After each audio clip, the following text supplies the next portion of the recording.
maaliif kana godhu bu'aan sun immoo homaa isaanii fayyadu maaliif miidhama saba kanatti miidhama era qarshii argachuuf isaan saba kana miidhaan jiru maaliif kan horii illee haa ta'u garuu kan Afrikaa immoo akkanumatti galee immoo wanti kulaalitiin jedhamu tokko kanarraa dhufa soogidda kanarraa miidhama fiduu danda'a kulaalitiin amma waan addarraa miti kan dhufu kanarraa dhufuu danda'a kanaafu otoo wanti kun dhaabbatee gara seeraatiin daldalicha otoo seeraanii daldalanii fayyaa natti fakkaata.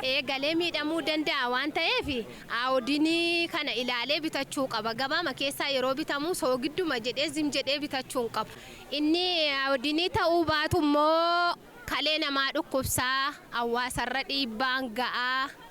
Yoo aawudinii ta'uu baate dhiibbaa akkasii namarraan ga'a kanaafiyyuu soogidda yeroo bitatanii madaabaraa isaa ilaalanii to'annoodhaan haa bitatanii jedhan.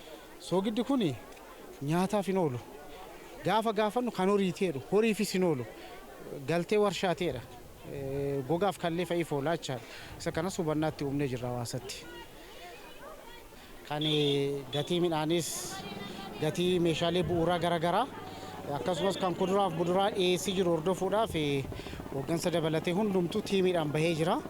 Kana keessatti waan nyaataaf dhorkaa ta'e argine soogidda ayoodiinii hin qabne nyaataaf kan hin eeyyamamnedha. Olmost naannoo bakka garaagaraati. Walumatti naannoo kumtaala 30 oliiti kan nuti argine jechaadha. Agarsiistuun iddoo sanarra jira. Amaariffaan barreeffamee jira dhorkaa akka ta'e. Isa kana hubachiisnee hundasaa guurree kanallee namni akka hin fayyadamne hawaasa iddoo kanattis maal jedhee gaafa gaafatu itti agarsiisa.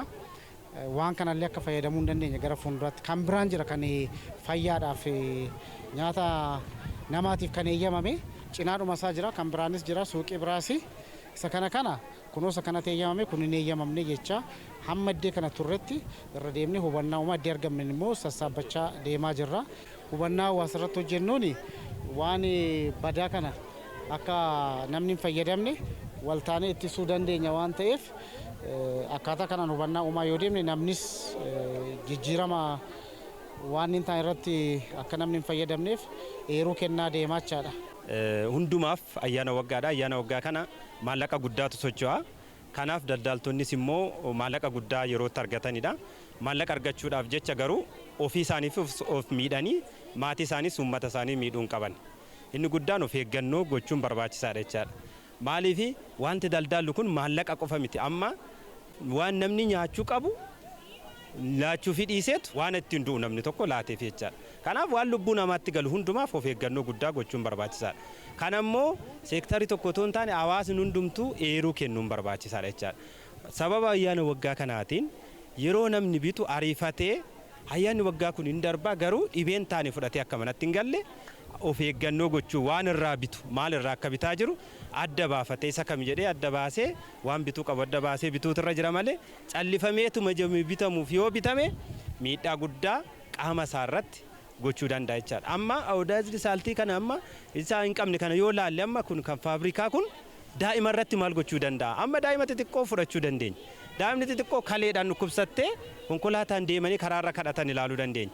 Sababa hondeetiin dhukkubsatanii olii gadi rakkachaa jiran ilaaluu dandeenya. Kun hundumtuu maanni wanti fayyaa hawaasaatiin wal qabatee hawaasni keenya fayyadamu miidhaa guddaa kan inni qabu hawaasni hubachuun barbaachisaadha jechaadha. Waan bitu hundumaa maanni barrimtillee itti oomishame bara kami irraa darballee jedhee gaafatee bitu hawaasni immoo hubannoo kana immoo hin qabne maanni warra suuqii sana sirnatti gaafatamummaa diriirsuun dirqama jechaadha. Callifamee gabaan gabaa bilisaadha jedhamee dhiifamuu qofa otoo hin taane wanti kun miidhaa guddaa geessisuu isaa beekee namnis sirnatti gaafatamummaadhaan inni daldaalus daldaaluu waan barbaachisuuf of eeggannoodhaan akka daldaalu ayyaana waggaa guyyaa tokko guyyaa lama darbuuf jecha waan hin taane maatii ofitti fuudhee akka hin galle